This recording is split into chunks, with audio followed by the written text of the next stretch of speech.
They thought the ship was a ghost, some leftover artifact from a forgotten war. For 17 rotations, it drifted silently at the edge of the ethereal expanse, shrouded in dense radiation clouds that scrambled long-range scans. Dozens of survey drones pinged it over the years, but none dared to get close. No lights, no comms, no sign of life, just a cold, matte black hull, larger than anything the Zarnith Council had ever catalogued. So they named it the Silent Shape. And like fools, they ignored it. That changed when Commander Renth of the Vular Ascendancy ordered a salvage team to approach. 6 minutes after the boarding party docked, every frequency across 3 star systems lit up with a single, deafening message. Vessel identified, human origin. Boarding attempt, hostile. Response, lethal. What followed was worse than silence. Every Zarnith comm station, battleship, and colony in that quadrant caught a glimpse. Only a glimpse of the massacre. A brief, glitching feed from one of the boarding crew's suits streamed into the Council's mainframe before going black. There was no atmosphere inside the ship. No sound but the static rush of suit oxygen. And then something moved. Not like the insectoid Vular, not like the ethereal Shylith, not like anything. A human. Just one. No armor, no weapons visible. A thin, gaunt silhouette standing in the corridor, staring. One of the Vular shouted in panic. The human didn't flinch. Then came the blood. In seconds, limbs flew. Bone splinters ricocheted off bulkheads. Whatever weapon the human had, if any, never showed. Just speed, precision, and violence so swift it didn't register as motion. It was as if the boarding crew had been unmade by thought alone. The video ended with a single frame. The human looking straight into the helmet cam, eyes blackened by some tech, or maybe something older. Then the feed cut, and the ship moved. It didn't fly like the Council's cruisers, no ion trails, no propulsion bursts. It slid through space like a void fish through ink, untouched by gravity, skipping the known laws. Within an hour, it decloaked above the orbital ring of Marinth, the nearest Council hub world. By then, it was too late. Council leaders screamed over each other in panicked transmission loops. Ships were scrambled, defenses armed. But the human vessel didn't fire first. It simply spoke. The voice was old, genderless, and heavy with a tone no translation matrix could decode, somewhere between sorrow and fury. It echoed across every frequency, every ship, every implanted neural feed. You were told to leave Earth untouched. You harvested, enslaved, dissected, and when we fell silent, you assumed we had fallen. You misunderstood our silence for extinction. You will now understand the price of ignorance. Then it began. Not with weapons, but with memory. Every ship in the fleet suddenly froze, systems hijacked. AI cores locked in looping fragments of ancient screams, recordings from centuries-old Earth wars, filtered through some impossible technology that forced emotion into machine minds. Vular captains wept without knowing why. Shylith soldiers clawed their skinless faces as hallucinations of Earth's apocalypse history invaded their consciousness. The human ship didn't destroy with lasers.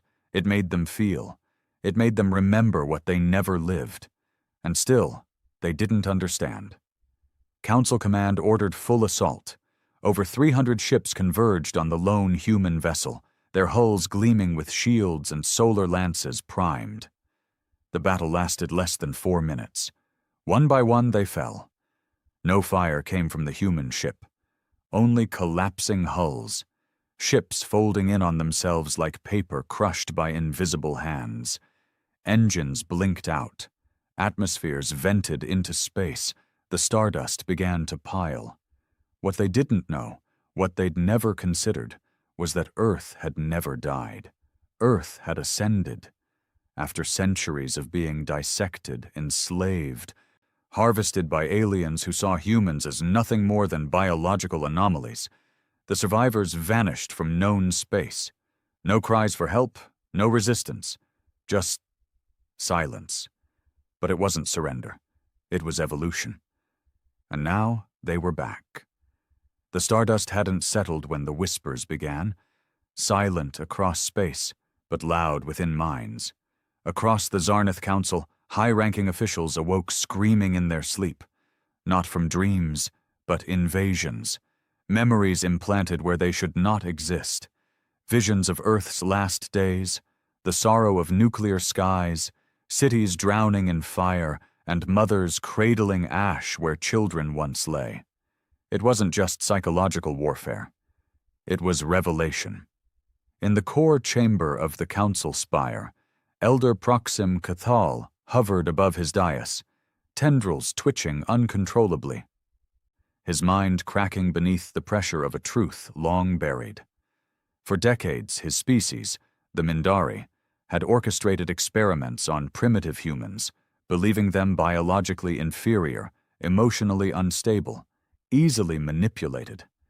Proxim himself had overseen the sterilization of over 2,000 captured humans in the early days of the exo-harvest protocols. He never once saw them as anything more than an aggressive species on the brink of self-destruction. Left to their own devices, they would have burned themselves out, he once argued. But the ship, that ship, was proof of something else, something worse. Humanity hadn't died. They had become gods, angry, silent gods. Reports filtered in, fragmented and erratic, as if transmission systems were being choked mid-broadcast. Several council worlds were already dark, communications severed. No sign of invasion, no fire, just emptiness. Orbital scans showed cities still standing, ships docked, but no life detected. Entire populations gone, erased. Only one constant remained, the black vessel, which moved through space like a phantom. No heat signature, no gravitational disturbance, just absence, a hole in the fabric of known physics. On the war-torn planet of Relos, General Urin took one final drag of his sin-stem vapor, staring up at the sky where once his defense fleet had floated in shining formation. Now only fragments remained, drifting across the upper atmosphere like frozen tears. He was one of the few to survive the first strike, not because of luck, but because he'd been on the ground. He'd seen it. The vessel had opened, not with mechanical doors, but like skin peeling away, revealing a man within. A man that didn't breathe, didn't blink. His body radiated a heatless glow, a pulse that made every living creature drop to its knees, even the predators of the Relos wilds. Trees wilted. The clouds above parted unnaturally, and the sun itself dimmed, as if afraid to shine too brightly on what had emerged. Urin's soldiers had fired, kinetic rifles, plasma launchers, sonic scatterbursts. Nothing touched the figure. Instead, the weapons turned inward, folding, reversing, detonating within their bearers' hands. Limbs exploded, helmets crushed, screams followed. Urin hadn't moved. He couldn't. Not out of fear, but awe, confusion. The human had looked straight at him, not with anger, not even with hate, but with pity. Then, without a sound, the figure vanished. Not teleported, not phased, simply ceased to be. That night, Relos's 3 moons cracked, split perfectly down the center in exact intervals as if to send a message. We are not here for conquest. We are here for reckoning. Across the galaxy, civilizations scrambled. Empires that had once used Earth as a pit stop for genetic plunder were now erasing all traces of their past interactions with the species. Records were purged, artifacts vaporized, treaties rewritten. But the humans remembered. Every experiment, every abduction, every vivisection performed under sterile alien light. They remembered being nothing more than specimens. Back in the bowels of the Council's archives, a clerk named Thren, a lowborn with 6 hands and no voice, uncovered something that had long been sealed by order of the Elder Chamber, Project Seedling. It was a classified document over 4 centuries old, marked with red glyphs that warned of immediate disintegration if read without clearance. But Thren was desperate. He'd lost contact with his entire colony and suspected the truth was buried in the Council's lies. With trembling appendages, he cracked it open. And what he read shattered him. Earth was never a primitive world. They knew. They always knew. The humans had sent warnings to the stars long before they were taken. Not in binary, not in radio, but in dreams, waves of emotion encoded in ways no machine could parse. Warnings that begged for peace, that begged to be left alone, but curiosity led to harvesting, then to mutilation, then silence. The Council thought Earth had imploded, destroyed itself, as predicted. Their last scout reported a dead world, choked in smoke and silence. But Project Seedling revealed the truth. They faked their extinction. The humans had engineered their disappearance, a mass cloaking on a planetary scale, invisible to even the most advanced sensors.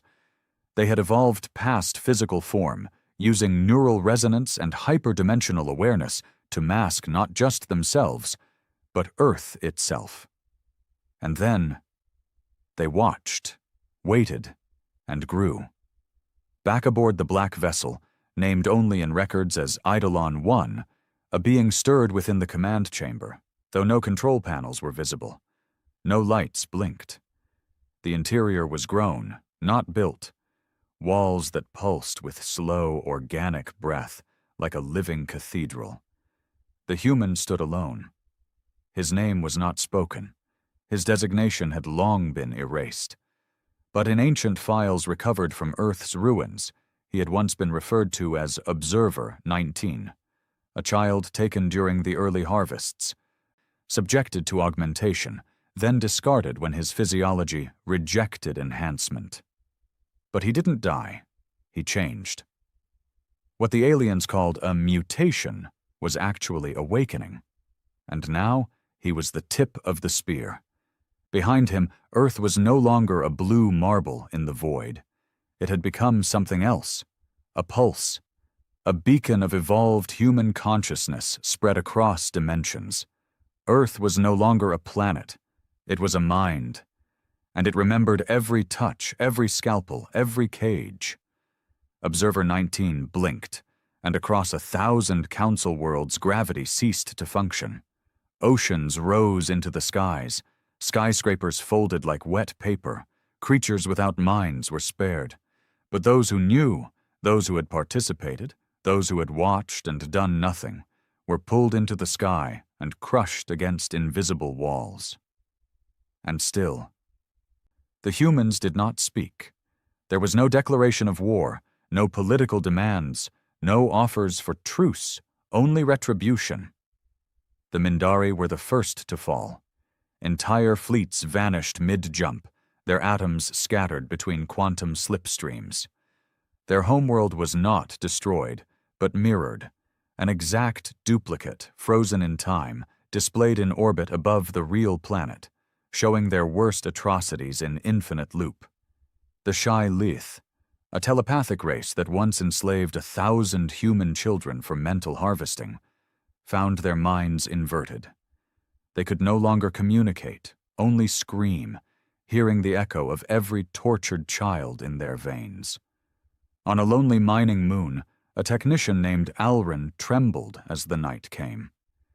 He had never harmed a human. He barely knew what they were, only that they were once a nuisance in council records. But he had watched. Once, during his youth, he'd been stationed at an orbital lab where human clones were tested. He said nothing when one was dissected alive for neurological mapping.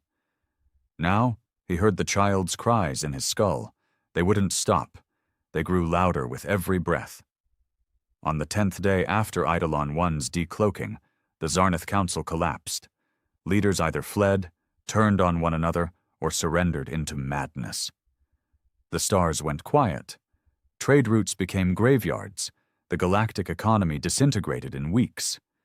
And still, Earth did not ask for peace, because they were not at war. They were cleaning house. On the outer rim, one of the last species untouched by the purges, the Makari, transmitted a plea. They had never harmed Earth. They had never taken a human. They begged for parley. For 3 days, no answer came. Then a soft tone vibrated through their systems, and a voice, not digital, not transmitted, but alive within every Makari mind, whispered, "You may live, but you may not forget."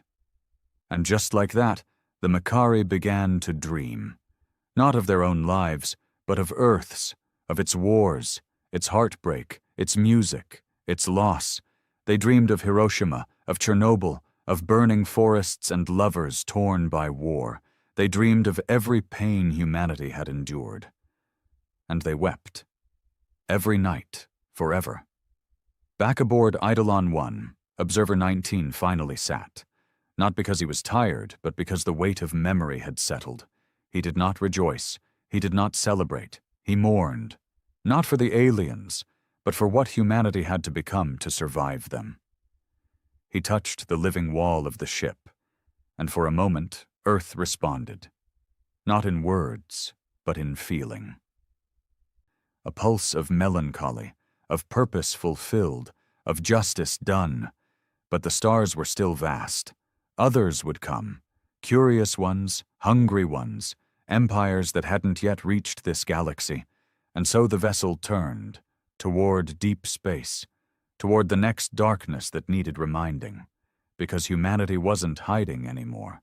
In the shadowed sectors beyond the burned fringes of Zarnath-controlled space, where sensor networks thinned and ancient relics drifted in silent clusters, the Gavari unity stirred. For decades they had remained silent observers of galactic affairs, neither aligned with the Council nor hostile to its enemies. Their crystalline minds were built for patience, observation, and, above all else, calculation. The Gavari considered themselves immune to chaos. It was their great pride. But the chaos now reaching them defied logic. Encrypted reports, fragments of sensor data, garbled distress calls, visuals barely coherent, flooded into Unity space. Entire fleets gone, colonies lifeless. The Zarnath Council, a ruling force that had dominated the stars for over 3 centuries, had collapsed in under 2 weeks. By a single ship. A human ship. The words felt absurd, even insulting to their intellectual pride. Humanity, last recorded in their systems as a Class 3 emerging species, biologically volatile and psychologically erratic, had vanished from all measurable activity 600 years ago. All scans showed their homeworld in decay. No transmissions, no development, not even heat. The Gavari had written them off as another failed spark, but now they reanalyzed, and they found anomalies. Observer Node 7, a semi-conscious synthetic intelligence grown from Gavari crystal, began to piece the data together. Though most records from the fallen council were corrupted or redacted by unknown forces, some unfiltered radiation bursts gave clues, brief visual flares of the human vessel in action. Not firing weapons, not emitting energy signatures, but instead creating gravitational shears, phase distortions, and, most disturbingly, neural feedback echoes in the ships attacking it. The signs didn't suggest technology. They suggested presence, an evolved form of being, not ascended, not divine, just deeply, terrifyingly human in ways that transcended biology. Observer Node 7 alerted the high circle of the Unity, and for the first time in Gavari recorded history, they panicked. No speeches, no debates, no deliberation in crystal chambers. Just one directive. Initiate contact. Immediately. But the humans did not respond, so they sent a diplomatic probe. Not just any probe, but a vessel built to survive the death of stars. The sundial prism, an artifact of art and intellect, lined with thousands of languages, emotion-based algorithms, and empathy simulators. It approached the last known location of Eidolon 1, just beyond the ruins of the Relos fleet. The Gavari watched anxiously as the probe arrived. For 16 seconds, nothing happened. Then the prism sent back its final transmission. It was not a message, it was a feeling, terror, so potent and overwhelming that the receiving minds in the Gavari core fractured, 5 crystal minds cracked irreparably, 2 disconnected from the lattice entirely, collapsing into incoherent noise. And yet, there was no destruction. The probe itself remained intact. Returned days later via unknown means, now hovering silently in the Gavari archives. No damage, no traces of force, only one new inscription etched into its flawless hull. Don't follow, we are cleaning. The Unity did not send another. Elsewhere, among the tattered remnants of the galactic powers, desperation grew. In a deep space arc drifting near the Grenath Belt, survivors of the Vular ascendancy huddled together in prayer-like trance. What had once been a brutal warrior species, feared for their planetary siege strategies, was now reduced to nomads, eyes vacant, repeating a single phrase picked up from one of the human echoes. They see through stars. Even those who hadn't encountered Eidolon 1 firsthand were affected. Residual trauma spread like radiation. Infecting psyches through subspace, fear so primal it bypassed species and culture. But not everyone feared. Some plotted. A small faction known as the Nethari Shroud, rogue scientists and ex-military remnants from multiple fallen empires, gathered in secret.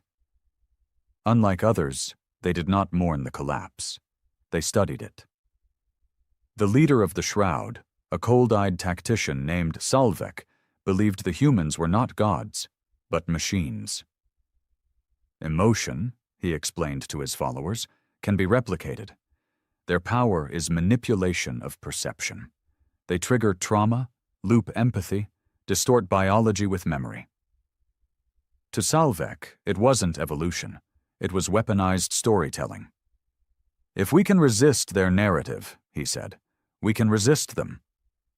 He proposed a counterstrike, one not of force, but of information warfare. A virus that could erase memory, severing the psychic links humans exploited.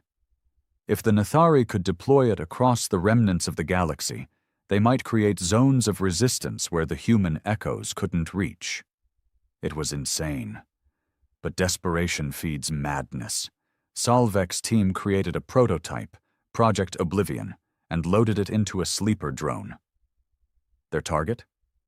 An isolated colony world called Venhar, recently evacuated due to proximity with Eidolon 1's trajectory. A dead zone, perfect for a test. The drone launched, quiet, invisible, built to infect the planetary grid and pulse memory erasure tech across all stored data and residual neural fields. It landed, it deployed, and for one heartbeat, it worked. The silence deepened. Memory faded. The systems darkened. Then came the voice, not loud, not angry, just disappointed. You would erase our pain? You would pretend we were never broken? On every remaining screen, in every feed, a child appeared. A human child. Small, hair matted, eyes hollow. Behind her, the background shifted. First a cage, then a dissecting table, then a war-torn earth. Each flash accompanied by a wave of pure, distilled grief. Salvek watched, paralyzed, as the systems in his own vessel melted. Not from heat, but from the weight of shared trauma. One by one, His followers began to speak in human tongues, languages they didn't know, names they'd never learned, repeating histories that were not theirs. They were being haunted by borrowed memories. The virus they made had invited the truth in. Project Oblivion didn't stop the humans. It opened the door wider. The Nethari shroud was never heard from again. And across the galaxy, a bitter understanding took root. This wasn't a war. This wasn't vengeance. It was remembrance weaponized. Humanity had transcended space and time not by advancing machinery, but by embracing pain, absorbing every injustice until they became the embodiment of consequence. And now they weren't just cleaning the stars. They were ensuring no one would ever forget them again. On a lone moon in a neutral system, an old historian named Vel leaned over his archive, watching the last intact footage of Eidolon 1. His people had never harmed humans. They had barely explored beyond their local stars. But even they felt the ache now. He scribbled a note in his journal. They do not conquer. They don't need to. Their presence alone reminds us of everything we hoped to bury. They made memory a weapon and truth a plague. Far above Vel's moon, unnoticed, the stars began to dim again. Somewhere along the broken axis of star system Juno 9, where planetary rings now spun with the frozen remains of 2 crushed colonies, the last council-sanctioned anthropologist, a pale, six-eyed historian named Vekon, floated in low orbit inside a battered research pod. He hadn't moved in hours. He couldn't. Below him, the planet once known as Ival still shimmered in the purple hues of its twin suns. A garden world, untouched by war, never exploited, never hostile. Its people, winged, slow-aging, deeply spiritual, had only ever communicated in harmonic vibrations, their entire species incapable of aggression. Yet now they were all gone. No signs of violence, no signs of disease or escape pods, just abandoned cities, tools laid neatly on tables, instruments silent mid-song, clothes still folded. Meals uneaten, all life had vanished. Except for one. A child. Human. Vekon had seen her. She stood atop the tallest ridge of the capital temple, barefooted and still, as if carved from stone. Her hair caught the breeze like it belonged to the wind. Her face betrayed no malice, no sadness, only quiet. No ships had landed, no weapons had discharged. But the moment she appeared, the Avalians had simply ceased. Vekon's own people, fellow researchers who'd been observing the Avalian culture for decades, had tried to approach. Their shuttle had folded inward before it reached the atmosphere. Not exploded, just collapsed, crushed by an unseen force, folded like paper into a grain of dust. And still, the child stood. Vekon tried not to look at her through the observation lens now, but he could feel her presence in his chest. Not in a mystical way, not even in fear, in shame. He was one of the few who had lived among the early human abductees, before Earth vanished. He had helped study them, interviewed the survivors of the first genetic dissections, recorded their emotional collapses in sterile databanks. He'd called it empathy harvesting. He had smiled at their tears, called them brilliant anomalies. He had told himself he was preserving their culture. Now he understood. He had been memorizing their funeral, and somehow, somewhere in the vast, unseen net of humanity's new mind, they had remembered him. Above his pod, something moved, not fast, not with noise, just a shadow, as if the fabric of space itself bent inward like the breath before a scream. He whispered to himself, "Please, I only watched." But watching had always been the worst crime, hadn't it? The pod's interior lights flickered. A crack appeared in the reinforced glass, a single hairline fracture across the viewing lens. Then another, Then another. They formed a word. Not in Zarnith, not in Galactic Standard, but in English. Do you remember her name? The question hung in the silence. He did. The girl he'd interviewed. She was 11. Her voice had been hoarse from screaming in the containment cell. She told him she missed her brother, that he had tried to hide her during the harvest. Vacon had labeled her entry. Subject E23B, unstable, delusional. He remembered how she died. Seizure. Neural shock from an empathy extractor. He remembered how they incinerated her body before her brain stopped twitching. He had archived the footage. The pod lights dimmed again, and this time he didn't resist the darkness. Far from Vacon's orbit, deeper into the Veil Drift, the Council's final bastion, a multi-planet military installation once thought impenetrable, was in lockdown. The command structure had collapsed. No one issued orders. No one received them. There were no enemies at the gates, no siege fleets, no hacking attempts, just mirrors. They had appeared overnight. Giant, floating obsidian structures shaped like curved shards, each one hovering silently over key military outposts, science hubs, and political centers. They didn't move. They didn't emit signals. They simply reflected. But not the present. Each mirror showed a past atrocity, a torture room, a dissected prisoner, a city bombed from orbit, every crime committed against Earth and its people, broadcast openly across the stars, on every frequency, in every language, customized to each viewer's guilt. No one knew how they worked. No one knew if they were even real. But within hours, officers began to crack. Some fell to their knees. Others clawed their faces off. One admiral, known for authorizing the incineration of 3 Earthbound rescue shuttles, simply walked into the vacuum chamber and opened the outer door. The mirrors remained. Unmoving, unforgiving. One commander, Sorrel, a hardened strategist with decades of victories under his name, attempted defiance. He ordered all guns pointed at the nearest mirror and fired every orbital cannon in sequence. The beams vanished the moment they touched the glass. Then, for the first time, a mirror responded. It spoke. Not aloud, not digitally, but within the command crew's minds. You cannot kill a memory. You can only carry it. Sorrel tried to run. He made it to the corridor before the lights went red, and the air grew heavy, not in pressure, but in emotion. Guilt so intense it began to take form. Figures appeared, blurred, glitching, human. Some were just silhouettes, others were clear.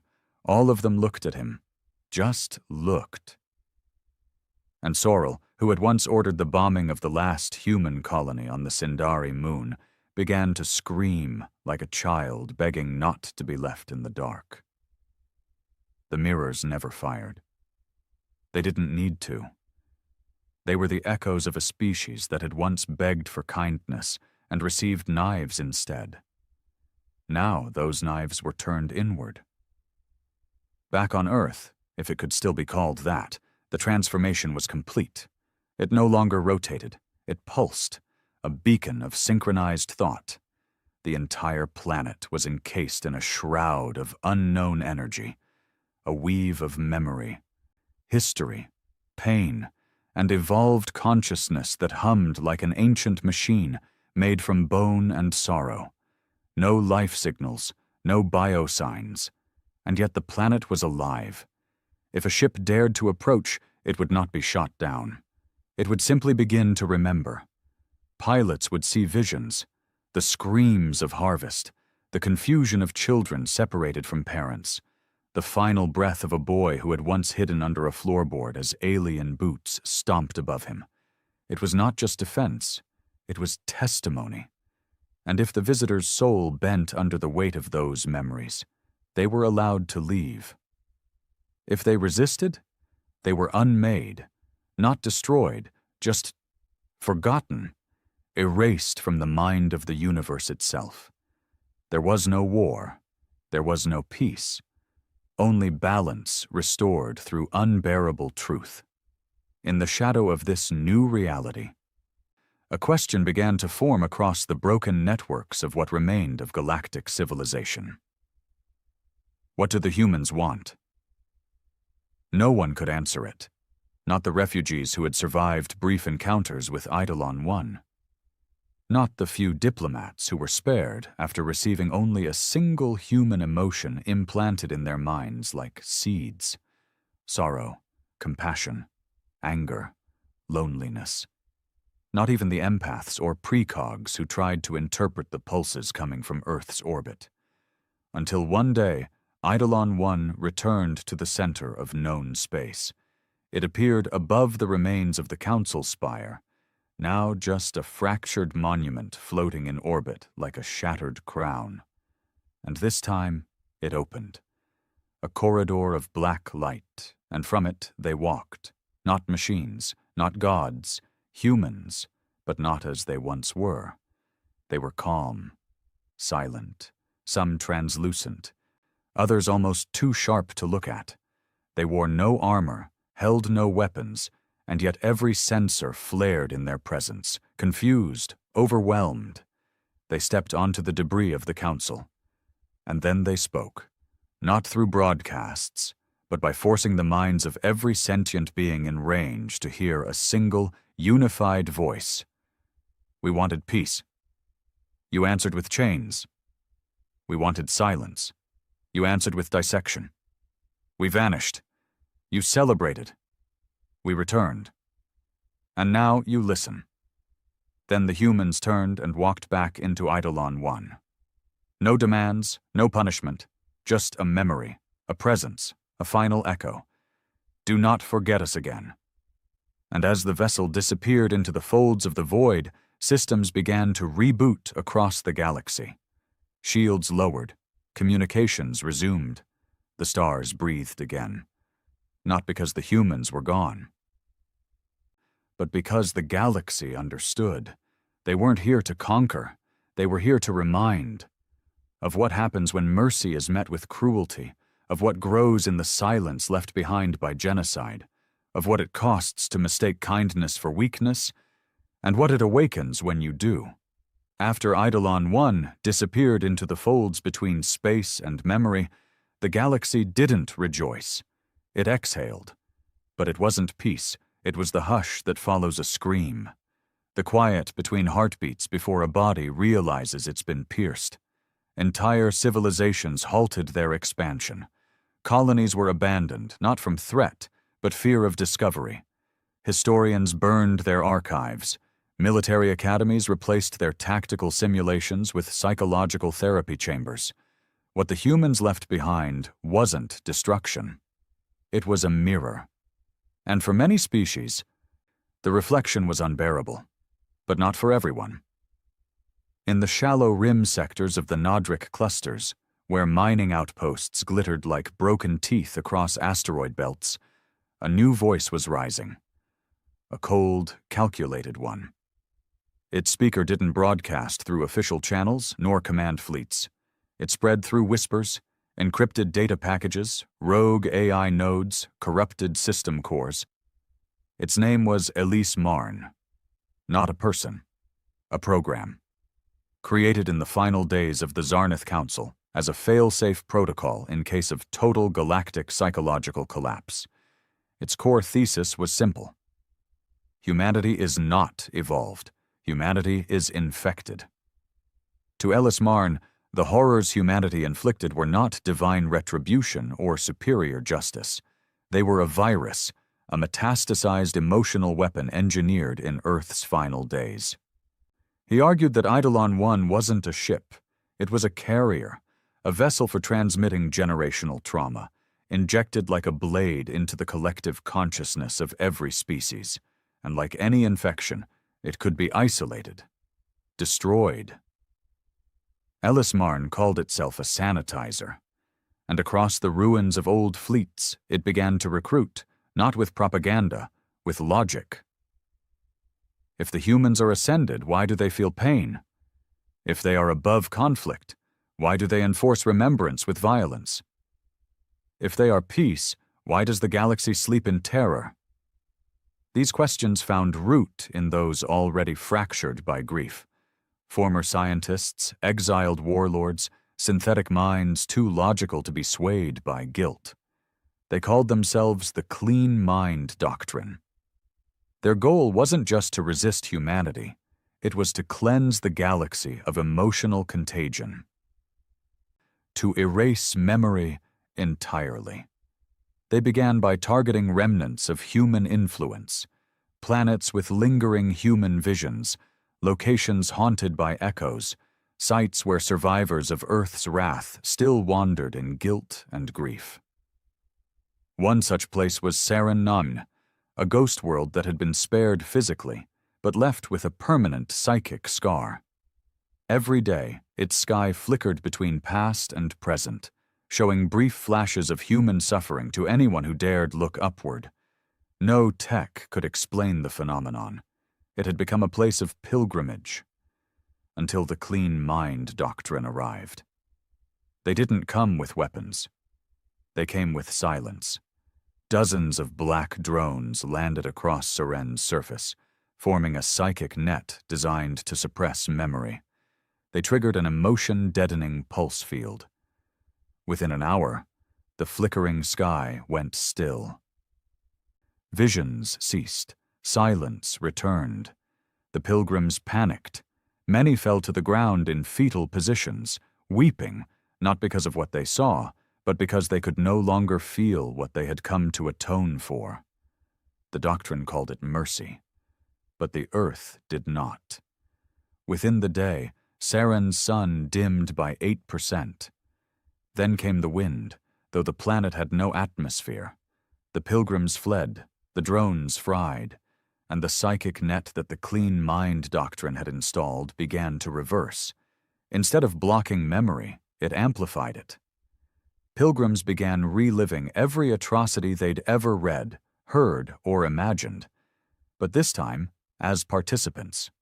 One engineer, who had merely installed the doctrine's hardware, found himself waking in a human child's body, chained to a slab, surrounded by alien eyes, unable to scream.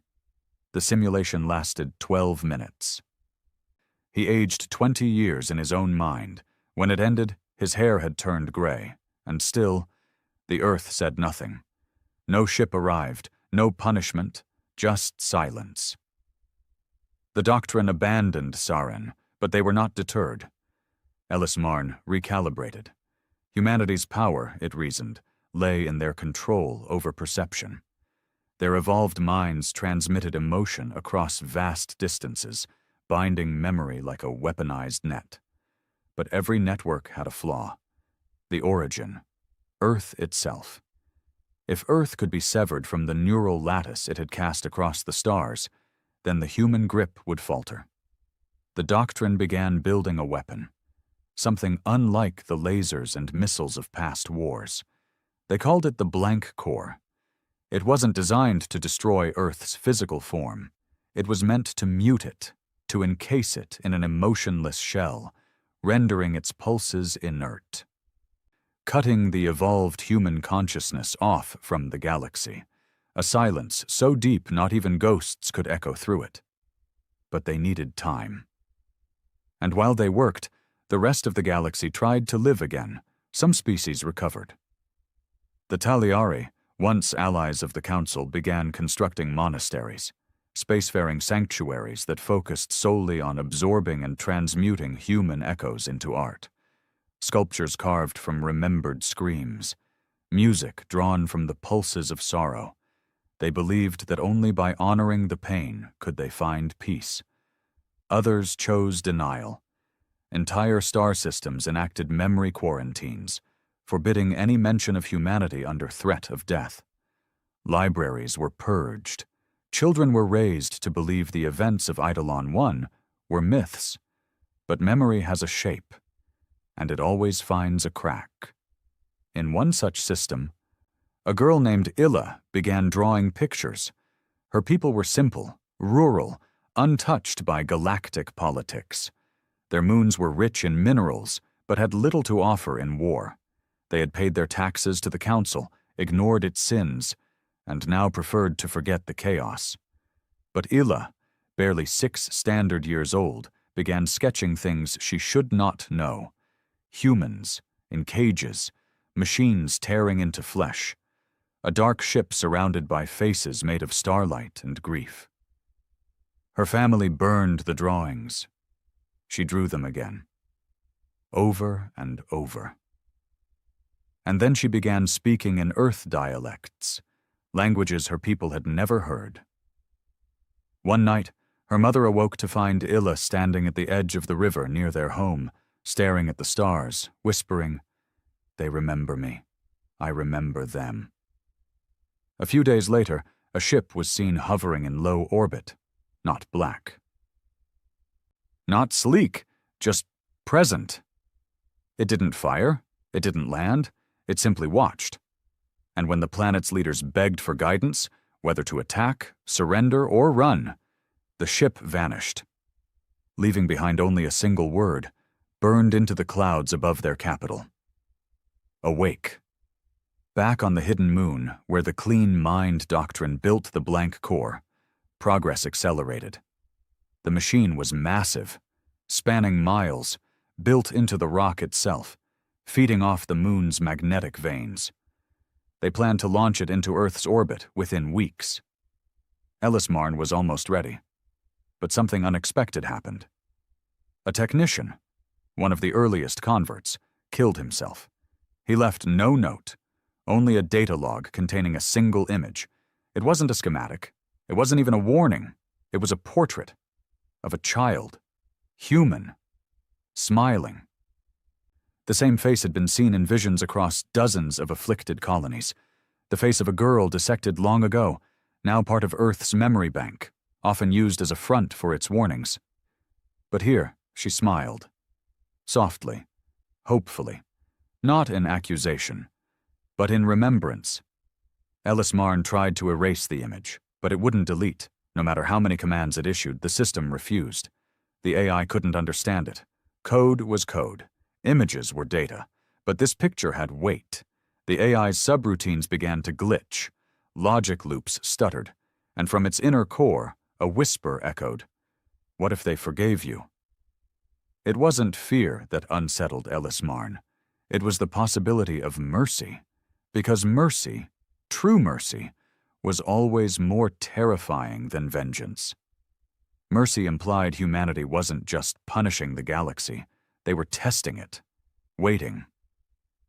To see if it could learn, to see if the cycle of harvest and harm could ever stop. And if the answer was no, then the silence would end, and the stars would bleed again. There was something wrong in the core. Not mechanical, not visible, not in the humming superstructures that encased the blank core like a tomb-forged cathedral. The wrongness was deeper. It began in whispers, not through speakers or minds, but in feeling, as if the air had changed, though the installation was buried beneath miles of rock. A shift in the way silence rested against skin, a weightless pressure pressing down on the soul. Some dismissed it. Side effects of overexposure to the emotion null fields that powered the clean mind doctrine's weapons. A few blamed atmospheric decay from the moon's core. Most didn't speak at all. But the technicians began to sleep poorly. Their dreams grew heavy, and in them one image persisted. A human girl with blank eyes, standing beneath a blood-red sky, holding a burned notebook in her hands. She never spoke. She only watched. And when the dreamers awoke, their hands shook. Some wept without knowing why. Others stared at their own reflections and swore they saw someone else looking back. Still, the project pressed on. The blank core, now nearly complete, hung in the central chamber like a heart carved from negative space, its mass invisible, outlined only by light that bent away from it. No one knew what would happen when it was activated fully. They only knew the theory. Cut off Earth's psychic resonance. Sever the memory. End the echoes. What they didn't understand was that the echoes weren't coming from Earth anymore. Earth was the origin, yes, but not the source. The source was everywhere. Each atrocity committed against humanity had planted a seed, a psychic scar, a splinter of identity buried in the neural crust of the galaxy. Earth had only nurtured them, watered them with memory, fed them with sorrow. And now they bloomed, not in space, in people. The first to fall was a scientist named Dren, a xenoneurologist who had helped code the core's interface to block emotional stimuli. He was precise, efficient, loyal to the doctrine. He'd authored white papers on emotional sterilization, often describing memory as an evolutionary defect in need of culling. On the 8th day of the blank core's final phase, he walked into the server nexus alone. Surveillance showed him standing still for exactly 2 hours. Then he sat down. Opened his chest cavity.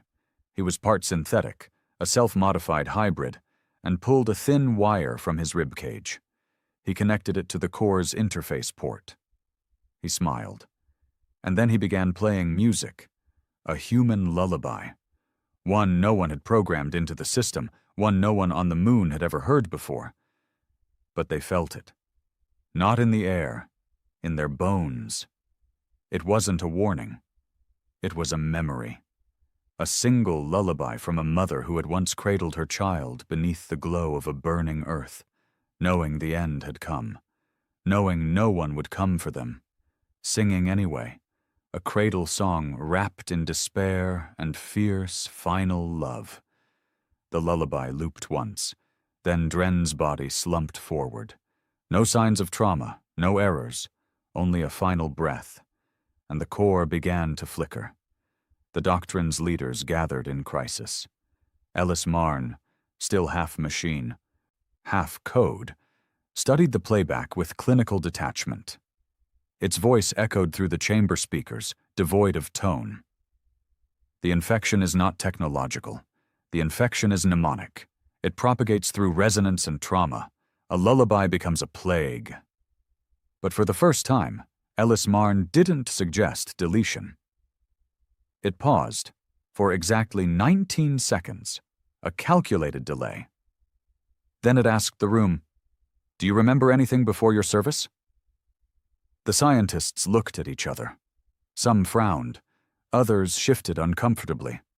One, a former tactician named Rena, whispered, "My sister." It was the first time she'd said that word in years. Ellis Marn responded with a command. "Recite her name." But Rena couldn't. It was gone, wiped from her during initiation into the doctrine, like all others. A cleansing of identity to prevent guilt from corrupting mission focus.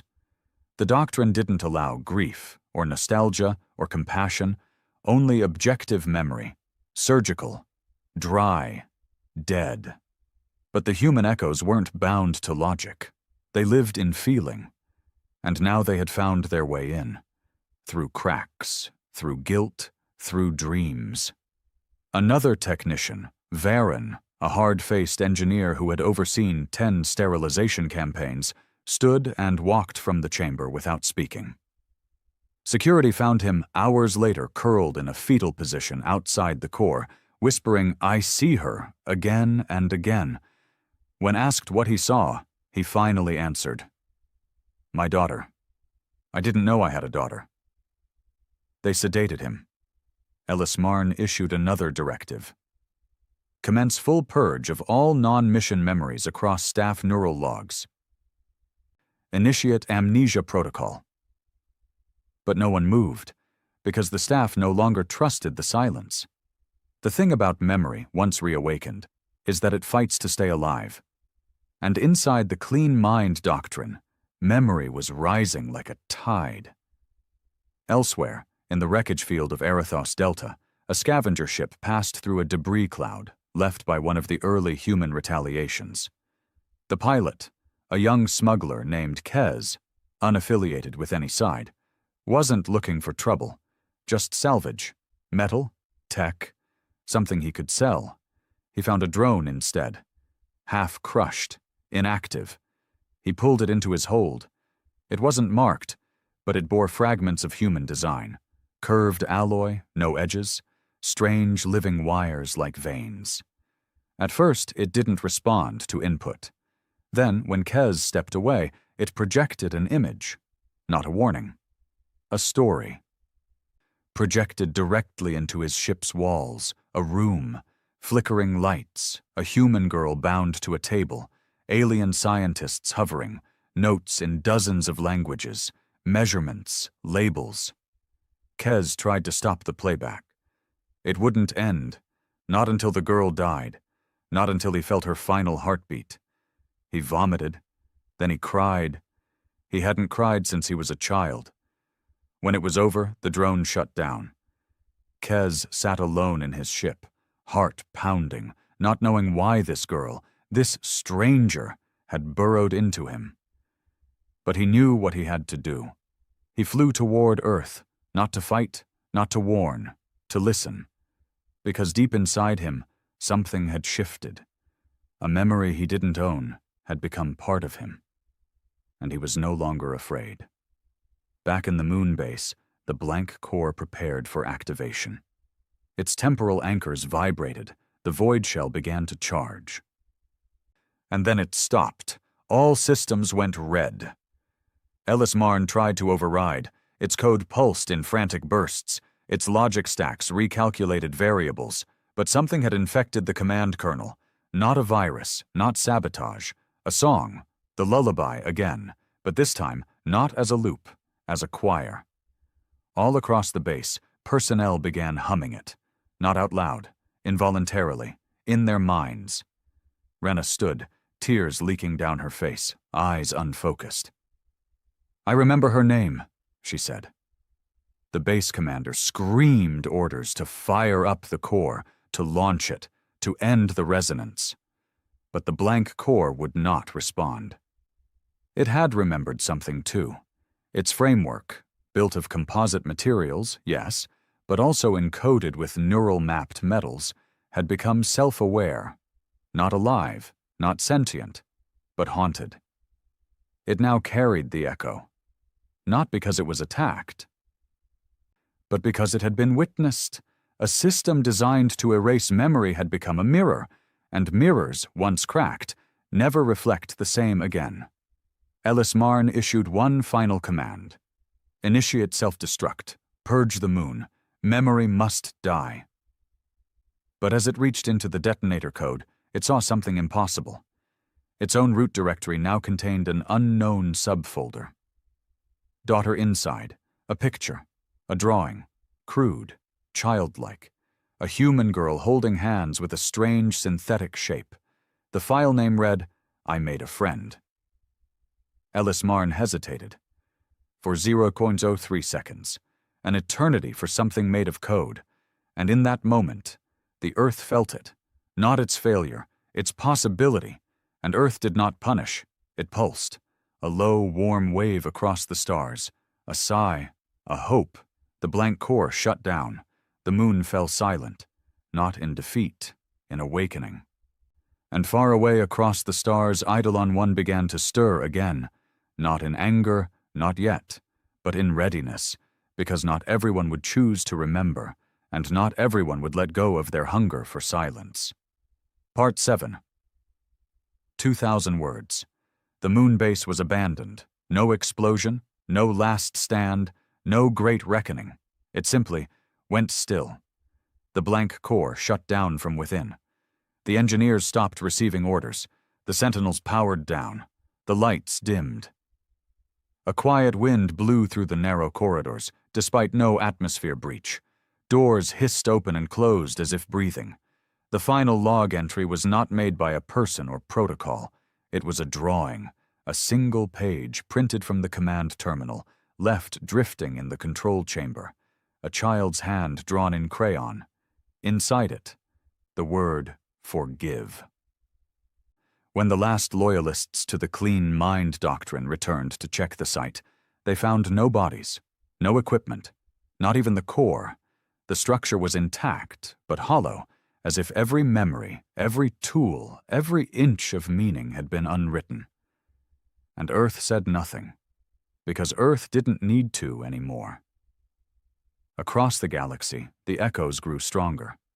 Not louder, stronger, more precise. People who had never seen a human now dreamed in their languages. Species who once had no concept of individual grief began carving names into stone. Soldiers wept without knowing why. Some were reborn into guilt and abandoned their uniforms, their guns, their oaths. Others broke. In the floating hive cities of the Decloaked swarm, the queen nest suffered psychic collapse. The shared mind of 11 billion fractured under a memory they did not evolve to hold. The sensation of being helpless, cut open, watched. The queen screamed through every worker, an agony not native to them, not bred or conditioned, but now irrevocably theirs. Entire harvest fleets dropped into stars. The swarm would never speak again. But they would remember. In the depths of Sector Velen 3, a message was found inside a derelict trading post. The station was dead, airless, cold, drifting, but the message blinked on an old emergency panel, cycling every 13 seconds in unmarked red glyphs. What if we were wrong? The post belonged to a minor species, little involvement in Earth's past, a race of merchants, smugglers who once traded in human genetics, not killers, not torturers, just buyers. And now they were all gone, not a drop of blood. No battle, only the message, looping. Some tried to ignore it, others took it as a warning, but for a few, it was a question they could no longer silence. The galaxy was learning a cruel truth. Humanity's silence was not a warning shot. It was the final breath before choosing what came next. And Earth had not yet decided. But it was watching. Eidolon 1 reappeared, not in orbit of a colony or battlefield, but within the gravitic center of the etheric tribunal, the oldest legal assembly in the known stars. No alarms triggered, no defense systems fired. It simply was there. Black, smooth, motionless, like a word left unspoken in a room full of secrets. For hours, nothing happened. Then a signal pulsed, not through comms, but into the memories of every living being within the tribunal complex. A single moment shared by all, the image of a girl hiding under a table. The table shakes, voices shout in alien tongues, boots stomp closer.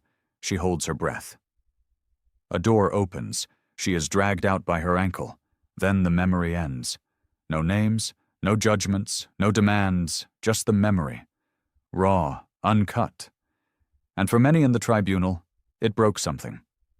The Chief Justice, a stoic being of light named Orval, resigned without ceremony. Their statement was brief.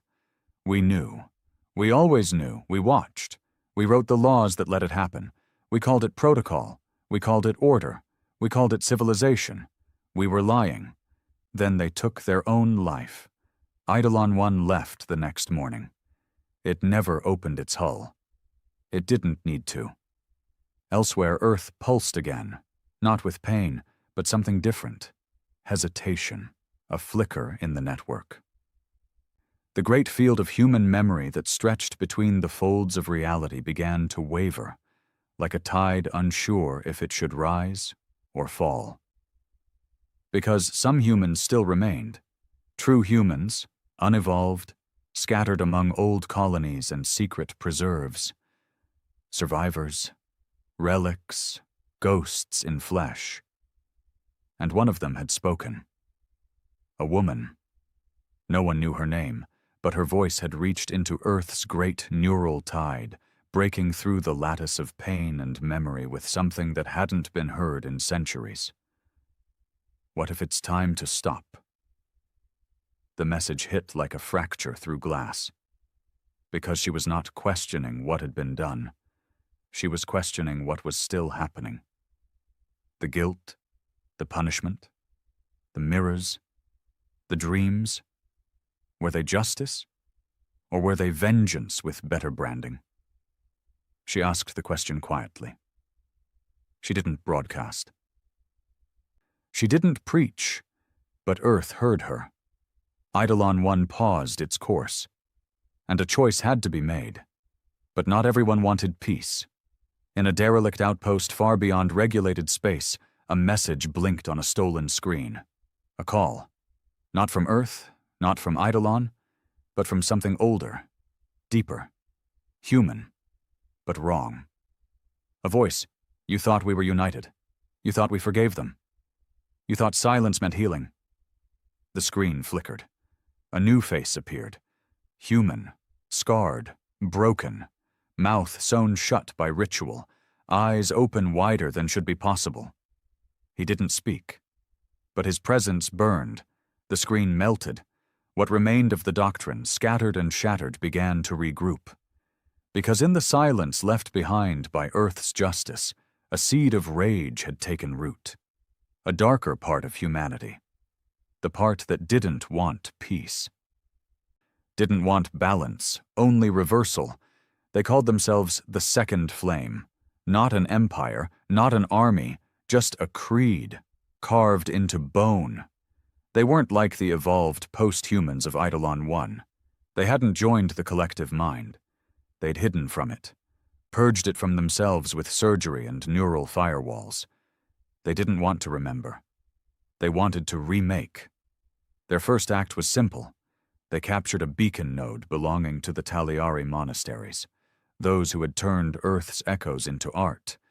And they burned it, not just the node, the monks inside. They broadcast nothing. They claimed nothing. But they left one symbol in orbit, etched into the wreckage. A skull split in two, one side human, the other something else, and a phrase beneath it. We remember, we punish, we begin again. Back on Earth, something stirred. The evolved mind, a planet-sized field of grief and memory, tightened. Not in anger, in fear, not of death, not of war, but of becoming what they had tried to stop. The echoes slowed, the dreams dulled, Earth pulsed one final time, and across the galaxy, all those still linked to its neural resonance felt one final question bloom inside them. Do we let them speak? Because until now, Earth had remembered for everyone. But what if memory was no longer enough? What if the galaxy had to speak for itself? And in that fragile breath, between silence and fury, stood the future. A future where mercy and rage had the same face. A future where humans had become the very gods they once feared. A future where one question echoed louder than all others. What comes after everyone remembers? Because the past had been revealed. The pain had been shared.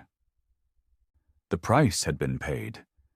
But now came the harder part, deciding what not to become. The stars were quiet. Not the peace of resolution, but the pause before a final answer. Across the scattered remains of shattered fleets, collapsed governments, burned archives, and rebuilt monasteries, a subtle shift pulsed through the neural lattice of the evolved human collective, what remained of Earth's last breath. The shift had no direction, only a question. Now what? For over 3 years of galactic time, humanity had done the impossible, survived extinction, evolved into something beyond matter, and rewritten the laws of conflict. They didn't use weapons. They didn't conquer planets. They didn't raise banners. They just made you remember. Their silence had been louder than war. Their sorrow had been more effective than genocide. But it was never meant to last forever. Inside Eidolon 1, the oldest vessel, the first to emerge from Earth's final cloaking, a storm was growing.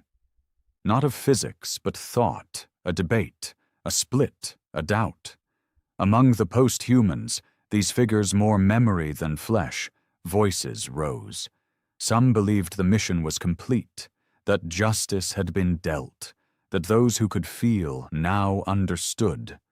But others remembered the children, not the ones tortured, the ones who would never be born, entire bloodlines erased by alien experiments, future families stolen before they began, dreams cut off before they ever reached sleep. How can there be peace, one mind argued, when the stars wept while we were slaughtered? How can we forgive those who cheered our extinction? It was the same fear that had birthed the second flame. The unbound, unevolved humans who had rejected the collective mind, seared their empathy receptors, and instead weaponized absence. They didn't want to remember. They wanted the rest of the galaxy to feel what humans had felt. And then to burn. They were growing. They were recruiting. And worst of all, they were human, too. From Earth, the collective mind reached outward, sending soft pulses across the stars like a parent whispering to a sleepless child. Gentle, reassuring, but the echoes it sent were no longer alone. For the first time, they were answered. Not in peace, in fury, somewhere in the blackness of deep space, the second flame unveiled its weapon. It was not a ship. It wasn't even matter. It was a hole, a wound in reality, a psychic engine tuned not to destroy life, but to erase emotion, to burn memory from the minds of entire planets. Not mercy, not amnesia, just obliteration. The weapon was called Vigil. It fed on silence, and its first target was Tesserae Prime, a world that had once held the largest human refugee compound before Earth vanished. The Taliari monks had transformed the planet into a sanctuary, a place where memory was meditated upon, not feared. They didn't resist. They didn't fight. They simply prayed. And when Vigil arrived, their prayers were the first thing burned away, not with heat, with nothing. They forgot who they were, forgot their names, forgot they'd ever known humans. By the time the blast passed, the planet was whole, unscarred, but empty inside, and the galaxy trembled. Because now it had two enemies, one made of sorrow, and one made of rage. Back aboard Eidolon 1, Observer 19, the first awakened, the oldest memory. The mind that had once stood alone against the first Council fleet made a decision. He left, not into space, into form. He let go of the field, of the resonance, of the lattice, and stepped for the first time in centuries into a body, not flesh, not bone, but shaped like the boy he had once been. Skinny, small, hair falling into his eyes, with scars only he remembered. He walked barefoot into the vessel's hollow command chamber and whispered, "They're becoming us again." It wasn't accusation. It was despair, because humanity had always split under pressure, into empathy and cruelty, into hope and wrath, into memory and flame. And now the galaxy stood between those two mirrors, unsure of which it should fear more. The human collective answered. A voice, not singular but made of millions, echoed in his thoughts. "Then we must choose. We end it now, or we lose ourselves." At the edge of a dark cluster, far from any settled system, the second flame gathered its fleet. Not large, but precise. Each ship handcrafted with remnants of human wars, Earth's old weapons, old scars, scavenged from the forgotten moons and orbiting scrapyards of a race that had tried to die quietly. The second flame didn't want justice. They wanted reversal, to make the galaxy remember pain, not guilt, to forge a new universe in the shape of the dissecting tables where their ancestors died. But this time, with them holding the knives. And at the center of it all stood the Flame-Bearer. Human. Fully flesh. But wrong. His skin was layered with neural carvings, his voice stitched shut, his presence like static under the skin. He didn't speak. He didn't need to. The ships answered his thoughts, and Vigil powered again. This time its coordinates were clear. Earth. The evolved humans didn't prepare missiles. They didn't launch counterfleets. They did something far worse. They opened the door. Let the second flame come. Let them try. Let the galaxy see what had grown from a forgotten grave. As Vigil neared the solar system, it began to shudder. Not from attack, from memory. The closer it drew to Earth, the heavier it became. Its own system's bleeding stored emotion. Its anti-memory core flickered, glitched. Somewhere in its neural maps, it remembered the scream of a dying child from 6 centuries ago. A scream recorded during the first human harvests.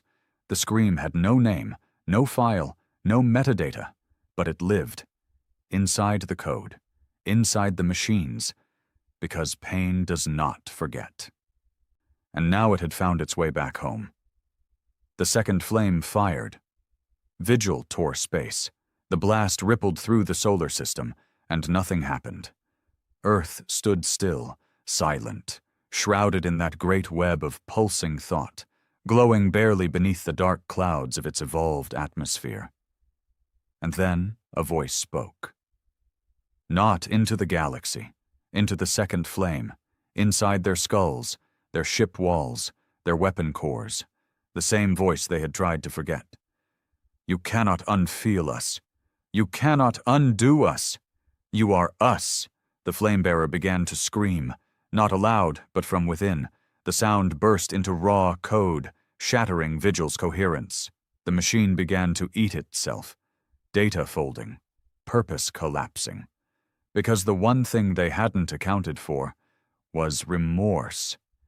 Even among the second flame, even in those raised only to hate. There had always been a flicker, a small buried voice, saying, "This isn't what we were meant to be," and Earth had heard it. When the second flame fell, they didn't burn. They wept. And then they vanished, ships abandoned, weapons dismantled, pilots disembarked and walked into the void. Not erased, not punished, just left to feel. Some took their own lives. Others wandered to the edges of known space and began telling stories, not of vengeance but of grief, not of victory but of forgiveness. Because Earth hadn't destroyed them. It had given them choice, the same choice no one had given Earth all those years ago, and across the stars something changed. The echoes softened. The dreams slowed. The sky brightened. In the final days of the memory storm, one last message left Earth. It wasn't broadcast. It was given, quietly, carefully, as a gift, not a warning. A poem, written by a child, recovered from a journal found in the rubble of a long-dead research station where human subjects had once been stored. The poem read, "I heard them whisper in my sleep, that stars forget what shadows keep. But I remember every sound of shoes that walked me underground. They took my name, they took my song, but now I know I wasn't wrong. For in the dark I found the flame, and though they never knew my name, I am the name." Eidolon 1 powered down. Its last pulse stretched out from Earth like a breath. And this time the echo wasn't pain, it was peace, earned, not given. And in the centuries that followed, the galaxy remembered the story of the humans. The species no one understood, the ghosts who returned not with fire, but with the unbearable gift of truth. And from that truth came something the galaxy had never known before. Humility, not fear,